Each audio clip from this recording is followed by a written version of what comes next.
Down my pecan tree lined lane through the screen door here at Down on the Farm Radio headquarters. Set with me at Granny Marble's kitchen table. Hop Sing's about to serve chicken fried steak, jalapeno gravy, Nanny's yeast rolls, and a cold cucumber salad. I've got a glass of iced tea for each and every one of you.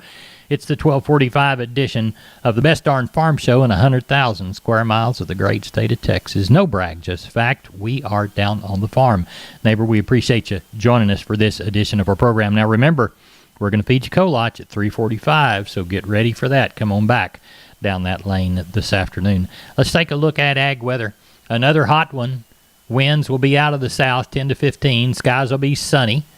Clouds will pop in this evening, cool us down a bit. 99 in Abilene with a low of 74. 97 in San Angelo with a low of 72. We'll call it 94 and 71 in Ozona. 96 for the high in Sonora. 72 the low tonight. 98 the high today in Junction, 72 the low tonight. Now let's move a little bit further south and west through down on the farm country. Rock Springs, sunny and 93. We'll call Fredericksburg 92. Georgetown 97. LaGrange 97. Cuero, Giddings, and Gonzales 97. We'll do Pearsall 99. The lows within the region tonight, neighbor, looks like 72 to 77 with our highs on Thursday, 93 to 100. Neighbor, there's a shot at weather for a good portion of down on the farm country. Neighbor, the Family Ranch Rodeo Fest is coming up October the 2nd. There'll be at least 10 fine teams competing. Corey Morrow will be the headliner. Jason Roberts will open up. And they'll have a barbecue cook-off, mutton busting, goat roping, and auction refreshments and more. The Ranch Rodeo supports a really good cause. The Youth Ag and Equestrian Center, home to 4-H, FFA, and junior livestock youth in Kendall County.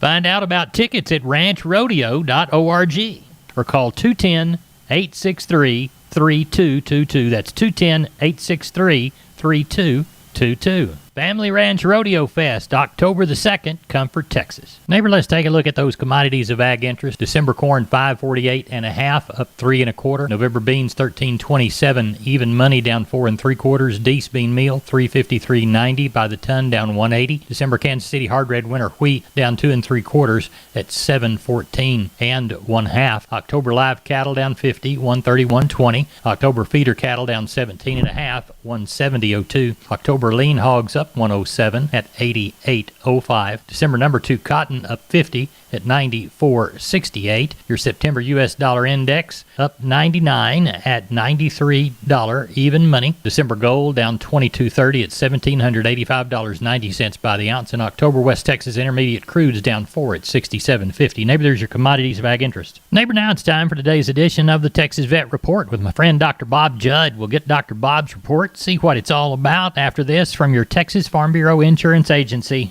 When we moved to Texas, we were like fish out of water. We didn't know anyone in our neighborhood until our Texas Farm Bureau insurance agent came to the house. She was so helpful and reassuring, a friendly face with that Texan hospitality I'd heard about. When we purchased a Texas Farm Bureau insurance policy, we knew we were making the right choice. We knew our family would be protected.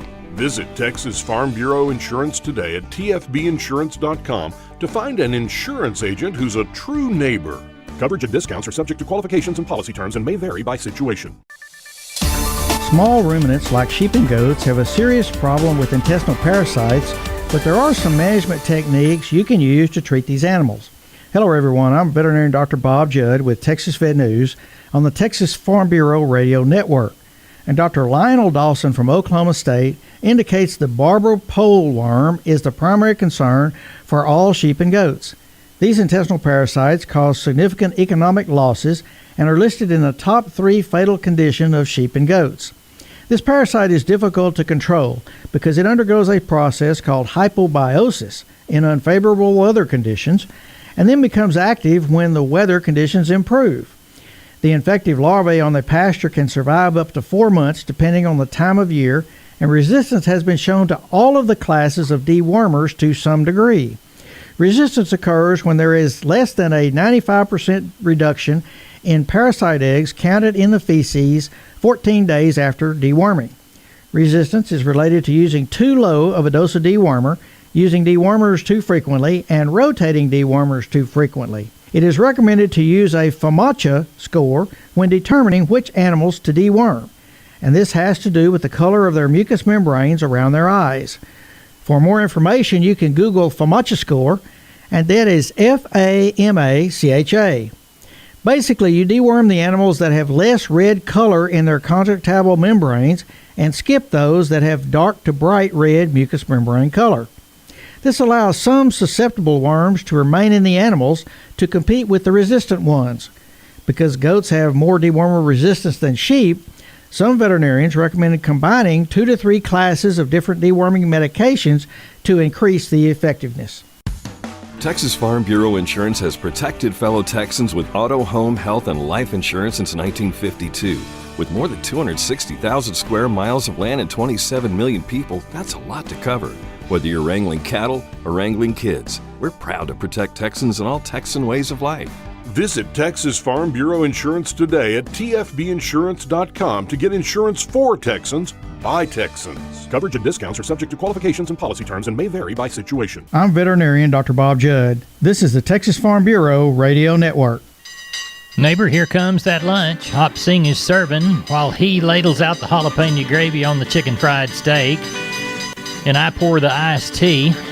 Don't forget about that cold cucumber salad.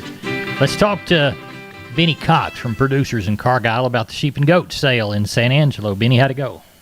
We got along real well yesterday, Larry. We ended up with a few more than we had the week before. Heck, we caught like 1,700. We had 5,706. Remember, we had about 4,000 we started yesterday. Right.